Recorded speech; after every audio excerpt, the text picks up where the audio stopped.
Olá, meu nome é Luiz Otávio, sou residente da equipe de urologia aqui do Hospital Federal da Lagoa do Rio de Janeiro. Eu vou fazer uma breve introdução, na verdade, a respeito de anatomia urológica, tendo em vista que é um assunto bastante extenso. Começando então a apresentação falando dos rins, geralmente órgãos pares. Essa figura ela é uma boa representação de relação dos rins com os grandes vasos. Ao mesmo tempo também serve para representar a relação com as adrenais, eu vou voltar nesse assunto posteriormente, mas falando sobre os grandes vasos, a figura permite notar que a veia renal esquerda geralmente é bem mais longa que a veia renal direita, em média 7,5 centímetros, enquanto que a direita a média de 3,5 centímetros com relação até de 1 centímetro. Como se pode ver, são órgãos que eles se dividem, os rins, como um órgão com polo superior e polo inferior. O polo superior com íntima relação com as glândulas adrenais. A representação das glândulas adrenais nessa figura demonstra a descrição clássica de glândula adrenal direita em formato de pirâmide e a glândula adrenal esquerda com formato de crescente ou crescente. Os rins eles têm um tamanho médio de aproximadamente 1 centímetro no sentido crânio-caudal, 6 centímetros no sentido transverso, 3 centímetros no sentido anteroposterior ou espessura. São órgãos com trabalho de filtração e produção hormonal, relacionados também à autopoiese. Seguindo, então, como eu havia comentado, da íntima relação das adrenais com os rins, note também que a drenagem venosa e a irrigação arterial também tem relação, eu vou falar isso mais à frente novamente. Como eu havia dito, de órgãos com íntima relação com os rins, como pode ser visto na figura representada pela letra A, o rim à direita, com íntima relação com a adrenal, ambos têm íntima relação com os adrenais e polo superior, mas cada um tem uma relação diferente, determinada pela sua lateralidade. Enquanto que a direita tem uma relação com o fígado, que acaba provocando, por empurrar esse órgão no sentido mais caudal, fazendo com que ele fique numa altura, ou pelo menos num nível, em relação ao nosso parâmetro de corpo vertebral um pouco mais baixo que a esquerda. Ele tem relação então com o fígado, como eu já falei, seria uma relação entre um órgão intra e um extraperitoneal, sendo os rins o órgão extraperitoneal citado.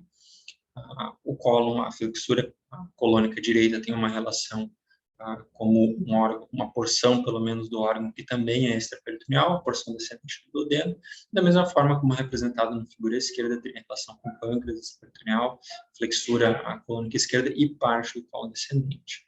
As demais relações com órgãos extraperitoneais, como o delgado, também são representadas nessa figura. Essa figura não deixa muito claro, dá a impressão de que é uma fina camada separando os rins desses demais órgãos, exceto pelas glândulas suprarrenais, como eu mostrei na figura prévia. Os outros têm mais camadas de tecido, com os quais eu vou comentar mais à frente. Como eu também já falei agora há pouco a respeito da relação do fígado com o rim direito, ele acaba tendo uma posição um pouco mais inferior. Essa é uma visão anterior, com a representação dos arcos costais. Os arcos costais são uma forma de representar a altura ou o nível em que esses órgãos se encontram, sendo o rim esquerdo geralmente um pouco mais alto e um órgão mais alongado do que o direito. Ele tem o seu polo superior atingindo até a 11ª costela, não necessariamente todas as vezes alcançando esse nível. Enquanto que o polo inferior geralmente termina por volta do terceiro corpo vertebral da lombar. A direita também tem um término inferior, também em corpo vertebral da 3ª vértebra lombar, mas na sua porção mais superior ele acaba ali um pouco acima da 12ª costela.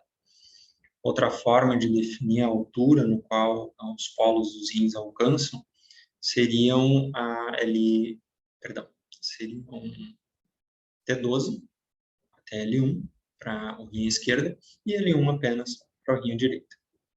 Isso falando em corpos vertebrais, é claro.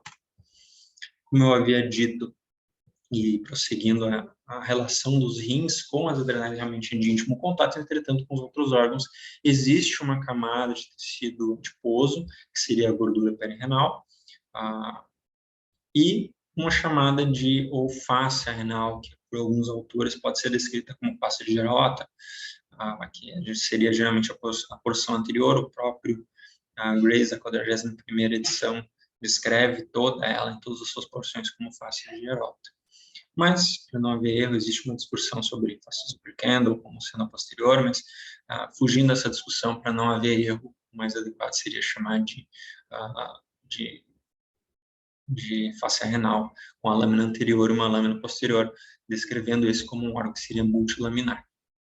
Essa gordura renal, normalmente não existe uma comunicação entre os dois lados. Em terços dos pacientes pode não haver um septo separando esses dois compartimentos, mas geralmente mesmo sem o septo não vai ocorrer, por exemplo, uma contaminação de um processo infeccioso contralateral para o outro lado, porque não é essa comunicação não seria clinicamente significativa. Seguindo novamente, aqui é uma representação do que eu havia descrito em relação à vascularização das glândulas adrenais. Note que ali à esquerda, a letra A, que seria a representação A, que é uma visão mais anterior, ela representa o rim esquerdo. Note que a veia adrenal, ela drena diretamente para a veia renal esquerda, fazendo com que ela seja mais longa. Geralmente é de mais fácil controle vascular. Enquanto que a direita, na representação B, as veias suprarrenais, elas drenam geralmente diretamente para a veia cava inferior, sendo mais curtas e maior risco de sangramento.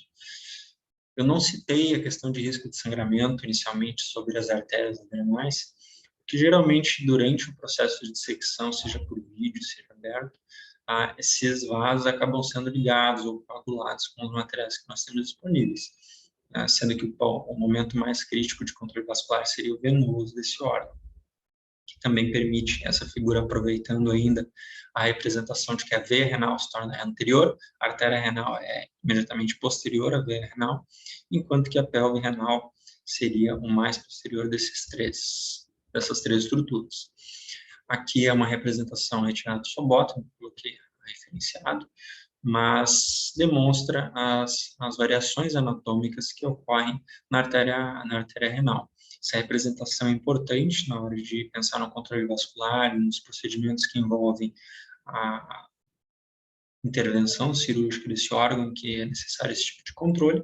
70% das vezes será uma artéria renal única, enquanto que nos 30% restantes, em média, serão as variações anatômicas. A representação aí de aproximadamente 20% com uma artéria renal, uma variação anatômica de artéria renal para polo superior, seja ela saindo em 3% diretamente da artéria renal, sendo em 7% saindo diretamente da aorta abdominal. 10% com a artéria renal dupla e 5% com o polo inferior. Esses valores eles podem variar conforme a literatura que está sendo lida. Esse aqui foi o Sobota, também é a literatura usada por Grace, a 41ª edição. Seguindo, outra vez, voltando à figura, que é uma representação da divisão vascular. Essa divisão entre apical, superior, médio e inferior, como a visão anterior, ela é uma divisão baseada em pontos que nos permitem fazer uma dissecção, uma ressecção, por exemplo, mais adequada a esse órgão, pensando em compartimentalização de suprimento arterial do mesmo. Lembrando que a vascularização arterial do rim é uma vascularização terminal, então por isso que é muito importante a gente ter essa noção. Uma visão lateral já permite notar que a porção posterior, que seria, ela não se divide entre superior e médio, é apenas posterior. Pode estar se questionando onde se encontra a linha avascular de Bordel, que segundo o próprio Higgins, a quarta edição e da 41ª edição de Grace, não seria tão avascular assim como foi inicialmente descrito. Há vaso, sim, realmente é uma área de menor vascularização, mas ainda é uma área vascularizada. A sugestão do Higgins, pelo menos, é de quando realizar procedimentos de ressecção, preferir uma ressecção guiando-se pela divisão prévia, que é essa figura aqui. Mas ainda aproveitando essa imagem, além de citar a linha vascular de Brodel, que ela seria um centímetro mais anterior do que a linha que divide a porção posterior da superior e média, aqui tem uma representação da segmentação arterial. Tem o segmento posterior, o segmento anterior, e essa segmentação ela prossegue dando origem às artérias interlobulares, interlobulares e finalmente as artérias arqueadas, que vão dar origem, às as arterias. Seguindo, então, aqui é uma representação apenas de linfonodos, mais a critério de conhecimento. Geralmente, os linfonodos para os quais os rins drenam seriam renais hilares, linfonodos periaórticos, no caso pré-aórticos, paraórticos e retroaórticos, e linfonodos pericavais, no caso pré-caval, interaortocaval, paracaval e retrocavais. Essa figura aqui foi retirada da JCC na 8ª edição. Seguindo em frente, aqui é uma representação mais agora para falar a respeito da pelve renal, do sistema coletor renal, no qual começa. Lembrando que existem os cálices menores, para os quais cada uma das pirâmides vai drenar. A papila renal, em média, vai ter uma papila renal a 2 papilas renais para cada um dos cálices menores. Cada cálice menor, 1 a 2 cálices menores drenam, então, para os cálices maiores, passando finalmente, então, para a pelve renal. Então, quantos cálices maiores? Em média, 2 a 3, dependendo da referência, mas geralmente elas concordam nesse número. Seguindo, então, a pelve renal, forma-se o ureter. Falando a respeito do ureter, tem vários pontos importantes. Ele é um órgão com uma média de 25 a 30 centímetros, segundo o Himmans e Grace. E essa figura à esquerda ela é muito interessante por critério de importância clínica, porque mostra os 3 pontos de menor diâmetro, de menor calibre. O ureter, normalmente, tem um diâmetro ali que vai, em média, de 3 milímetros. Ele é um órgão tubular, muscular liso, cujo trabalho é importante a passagem de urina, mas o quadro clássico que leva à mente de quem já faz atendimento, quem já tem um conhecimento médico mais avançado, ou até mesmo quem já passou pela enfermidade, seria a urolitise, ou a formação de cálculos em via urinária. Esses são os 3 pontos principais em que esses cálculos impactam e vão provocar grande dor. A junção ureteropélvica, a passagem, a porção da junção sacroiliaca, onde passam os vasos ilíacos, e ali na junção uretero-vesical, que seria o ponto de menor calibre, ou ponto de mais difícil passagem, apesar de ser o ponto final, em que geralmente fica-se com maior tranquilidade, que o cálculo próximo de chegar à bexiga. A figura direita também de vital importância, vou só remover a minha imagem aqui do caminho. A figura direita com uma representação da vascularização do ureter. O ureter é ricamente vascularizado, existem várias anastomoses arteriais dessa vascularização, que permite uma anastomose em praticamente todos os pontos do ureter, sendo que, partindo do pressuposto que não tenha se perdido vascularização proximal e distal. O importante dessa figura, e importante de se comentar aqui, é de que a vascularização do ureter na porção mais proximal ela é de medial para lateral, enquanto que a vascularização distal ela é mais de lateral para medial, vindo mais distalmente da ilíaca interna, mais proximamente de ramos que saem da própria artéria renal, diretamente da aorta ou de ramos da artéria gonadal. Seguindo, então, outra vez, nossas figuras. Aqui eu aproveitei essa figura foi marco tirado do Smith. É uma representação exatamente da entrada do ureter dentro da bexiga. Forma-se essa bainha de Waldeyer, que é uma bainha fibromuscular, que também pela própria existência da bainha, mas também pela entrada oblíqua, que é muito bem representada nessa figura aqui, na figura de letra A, que é uma entrada com objetivo, e também pela própria bainha de Waldeyer, de formação de um mecanismo de válvula unidirecional, exatamente porque, eu vou falar mais à frente, o mecanismo de enchimento, o propósito, na verdade, de enchimento da bexiga, seria voltado para comportar um volume que vai crescendo. Então, é necessário que haja um controle de pressão para que não ocorra o refluxo dessa urina através do ureter. Óbvio, existem enfermidades em que ocorre uma pressão constante e bastante elevada que podem vencer esse mecanismo de válvula unidirecional e forma-se aquilo que nós chamamos, os mecanismos, né, do que nós chamamos de refluxo vésico-ureteral. Isso pensando num paciente que tem anatomia normal. A figura também permite uma visualização do trígono triângulo lateral. Note que os ureteres eles entram numa porção mais póstero inferior da bexiga. Essa entrada vai formar 2 pontos do trígono. E o outro seria o ósteo uretral. Seguindo em frente, aqui é mais uma representação de linfonodos, é mais a critério de conhecimento e de visualização de quais linfonodos seriam importantes. À esquerda, uma representação dos linfonodos para a pelve renal, e à direita, uma representação de linfonodos para o ureter. Note que, na prática, vai ser muito importante saber a localização de um tumor na hora de fazer uma linfadenectomia, por causa exatamente do tamanho dos ureteres, não no tamanho total, mas no comprimento. Isso é bastante longo, 25 a 30 centímetros.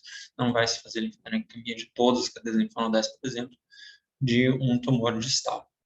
Seguindo em frente. Bexiga, como eu já falei, é um órgão cuja função principal é a capacidade de se distender, a capacidade de comportar urina, uma média de 500 ml, 600 ml, chegando até 800 ml em volumes máximos descrevido pelo Grace. Aí seria, no caso, já uma formação de um bexigoma. Aqui essas duas figuras ajudam a ter uma noção de relação deste órgão com outros órgãos, sendo que no homem existe uma relação com a face de Denonvilliers, que seria já uma face em relação com o reto, na porção mais posterior. Nessa figura não está bem visível, mas existe uma relação ínfero-posterior com as vesículas seminais, mas pelo menos a próstata está muito bem representada nessa figura no homem, mostrando que ela faz parte de uma relação mais inferior com a bexiga. Bexiga anteriormente tem uma relação tanto no homem quanto na mulher com a sínfise púbica, superiormente com as vísceras. Aqui uma bexiga que está quase vazia, não tão repleta. À direita, essa figura também permite representar que a bexiga feminina ela tem uma complexão menor, uma capacidade de manter volumes menores exatamente por conta da compressão do útero, que é um órgão diretamente acima da mesma. Posteriormente, a relação da bexiga com a vagina tem bastante importância quando nós pensamos em fístulas e pensamos em intervenção e chegada até esse órgão, como uma entrada natural. Note, óbvia, a ausência da próstata. E, seguindo em frente, uma representação da capacidade de extensão da bexiga. Eu vou tirar novamente a minha imagem do caminho. À esquerda, uma bexiga vazia, ou praticamente vazia, e à direita, uma bexiga bem cheia, já seria aí uma representação até de um bexigoma. Note que até está sendo feita uma punção. Essa punção, que na maioria das vezes é feita aproximadamente 3 centímetros acima da síntese pública, permite o que a gente chama de cistostomia, fazendo essa drenagem, uma vez que, por exemplo, não seja possível fazer uma drenagem via uretral. Seguindo em frente, aqui uma representação outra vez da bexiga. A bexiga aberta, como eu já havia citado previamente, note agora fica mais clara a íntima relação com a próstata, o trígono vesical é representado, e não tem muito mais informação. Note que o músculo detrusor também já está representado aqui. Essas camadas musculares, lembrando, então, ajudando a relembrar que seria um órgão altamente muscular. Essa musculatura é importante tanto no mecanismo de relaxamento quanto de contração para a função adequada desse órgão. Seguindo em frente, uma visão posterior, ou um pouco mais posterior, para ser mais exato.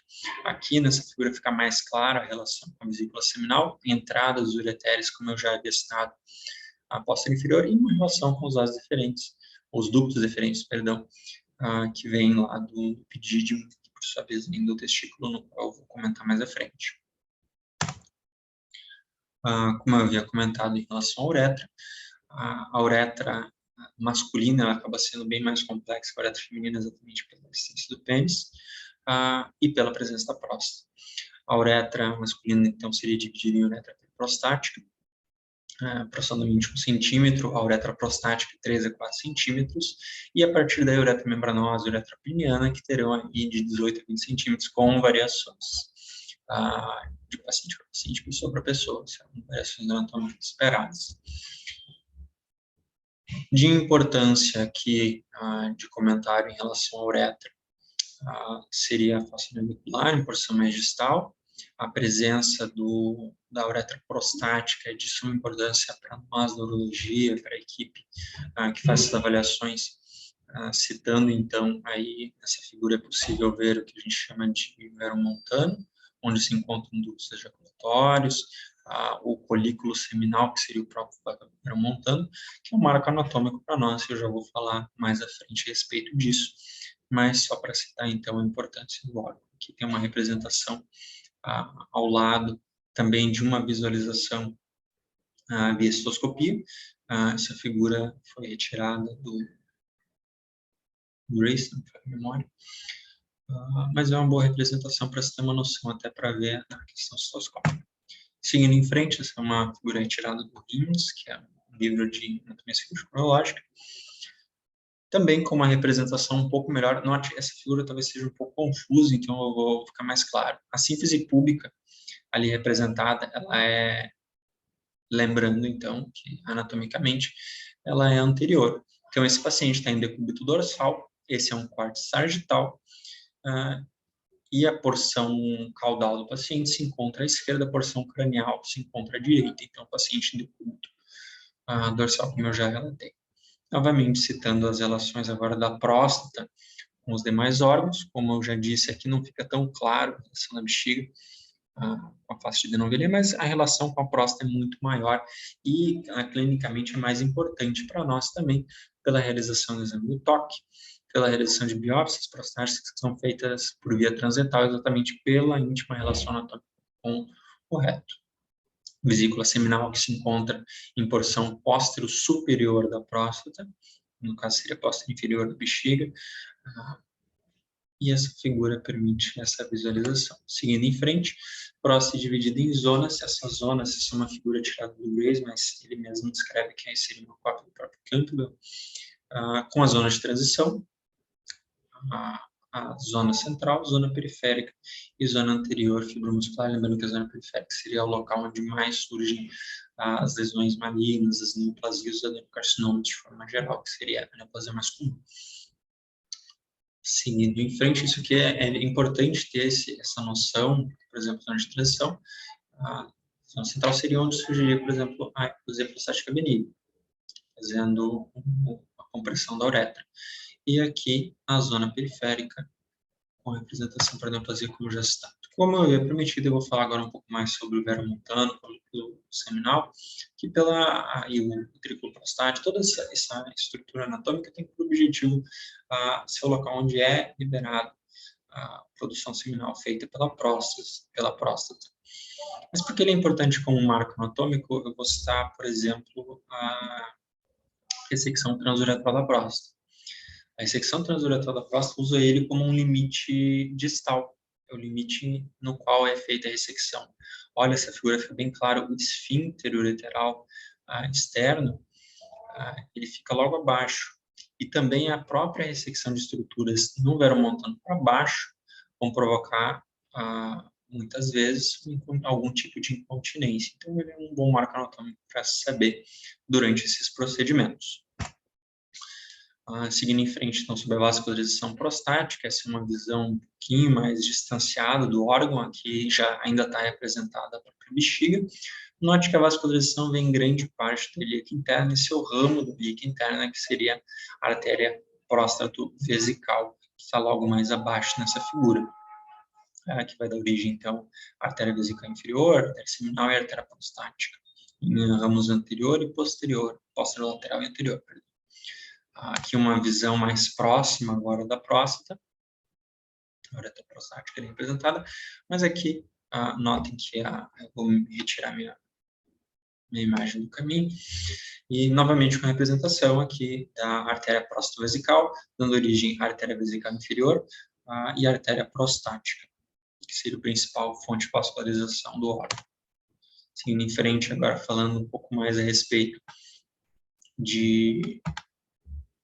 Só retirando aqui da frente, falando a respeito de drenagem venosa, a artéria dorsal do pênis vai ser a principal tributária desse plexo venoso prostático. O plexo venoso prostático acaba tendo uma comunicação com o plexo venoso seminal, o plexo venoso vesical, vão acabar drenando, então,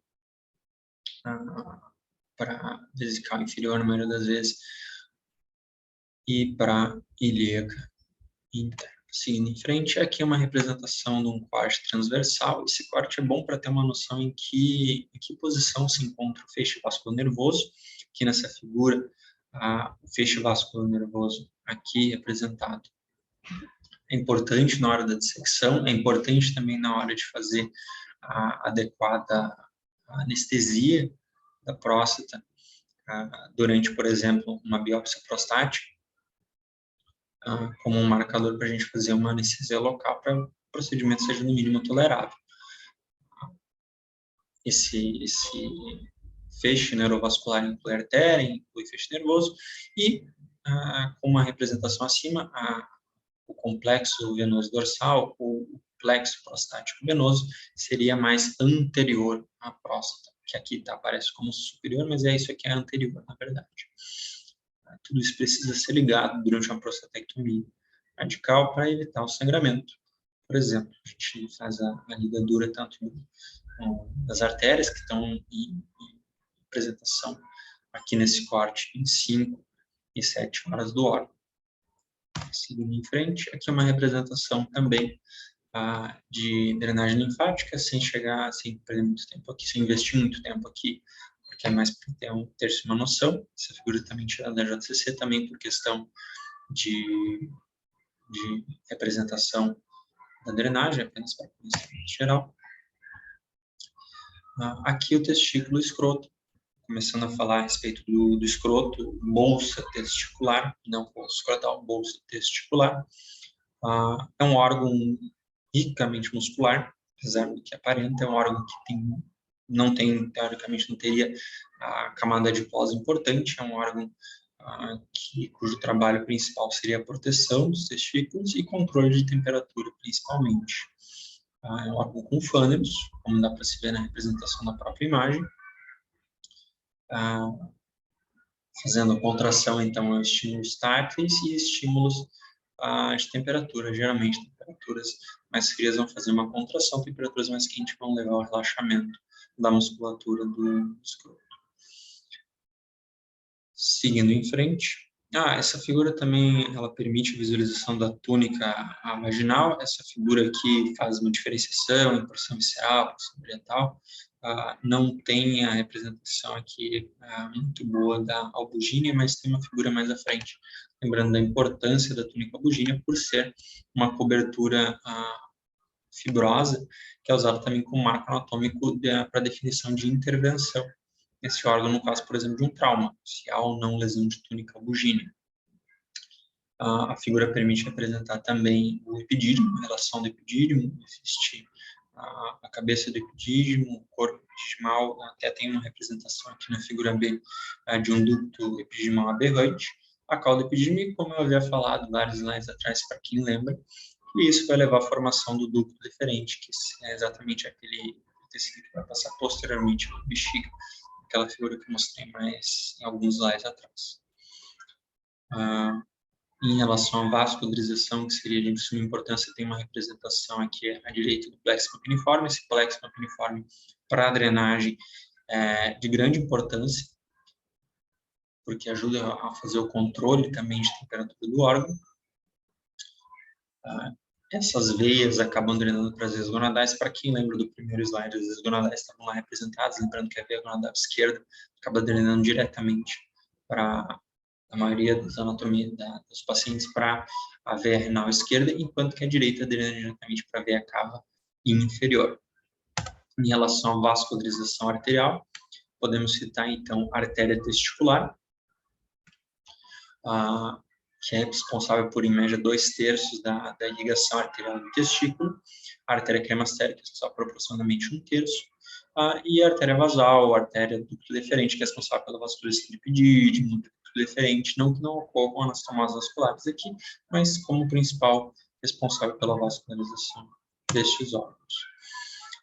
Aqui, novamente, uma representação de linfonodos testiculares, lembrando, então, o porquê que, quando pensamos em tumores de testículo, pensamos em linfonodos do retroperitônio, exatamente por esse padrão de drenagem aqui representado. Falando, então, a respeito do pênis, órgão também faz parte do órgão reprodutor masculino. Aqui a divisão dele seria em haste dura, ou base, a porção do corpo cavernoso formando a curva do pênis. E, como eu acabei de citar, existem dois corpos cavernosos, um corpo esponjoso este contendo a uretra peniana e também sendo responsável pela formação da glândula do pênis. A pele do pênis aqui não representada, ela seria um tecido recoberto sem gordura, sem tecido adiposo em grande quantidade ou camada adiposa em quantidade importante, e também desprovida de fâneros em sua haste, sendo que a glândula ela teria apenas de glândulas produtoras, por exemplo, de esmegma. Seguindo em frente, aqui é um corte de estruturas do pênis, só para fazer uma representação novamente dessas estruturas. Nada muito além aqui representando a face de Buck ou a fáscia peniana profunda, essa túnica bugina é um pouco mais profunda, na verdade, do que a face de Buck, também usada como um parâmetro na hora de situações de trauma para definir conduta. Seguindo novamente em frente, pronto. Deixa eu pegar no leque. Essa figura aqui é para representar a drenagem venosa, que é a drenagem venosa e irrigação arterial. Drenagem venosa que eu já comentei aqui, falando sobre a via dorsal do pênis, na figura B, onde é visível, e na figura C também, no corte do pênis, permitindo ver que essa é exatamente a veia que vai ser a principal tributária para o plexo prostático. A veia dorsal do pênis superficial vai acabar drenando, então, a veia não está representada aqui, mas vai acabar drenando para essa veia dorsal profunda. Existem outras veias aferentes, veias emissárias, que não têm, não que não sejam importantes, mas não têm tanta relevância do ponto de vista clínico. Do suprimento arterial, as artérias perineais vão dar origem, então, a três artérias principais, que seriam as artérias dorsais do pênis, a bulbo uretral, e artérias cavernosas, sendo que as artérias circunflexas seriam, então, ramos exatamente das artérias dorsais. Isso é de vital importância, lembrando que a vascularização da uretra peniana vai vir principalmente do corpo esponjoso, então por isso que a gente evita fazer a inserção de sondas muito espessas e por longos períodos, exatamente porque a compressão vai reduzir a capacidade de irrigação desse local. Aqui mais uma representação do plexo hipogástrico, não vou entrar em muitos detalhes a respeito do plexo, só para você ter uma noção, como eu havia falado ali na representação da próstata, permite visualizar que a passagem do plexo é póstero-lateral ou apenas lateral, exatamente para justificar o que eu havia falado previamente a respeito do feixe neurovascular. Aqui, à direita, tem a representação de linfonodos importantes para o pênis, lembrando que linfonodos inguinais e femoral, no caso, inguinal profundo e superficial inguinal, seriam importantes para pensar em necessidade de linfodenectomia e lesões malignas do pênis. Seguindo em frente, as minhas referências, terminando então essa apresentação, uma apresentação bem direta, tentei ser o mais breve possível, em vista do nosso tempo. Essas foram as principais referências, sendo que as duas primeiras as mais usadas.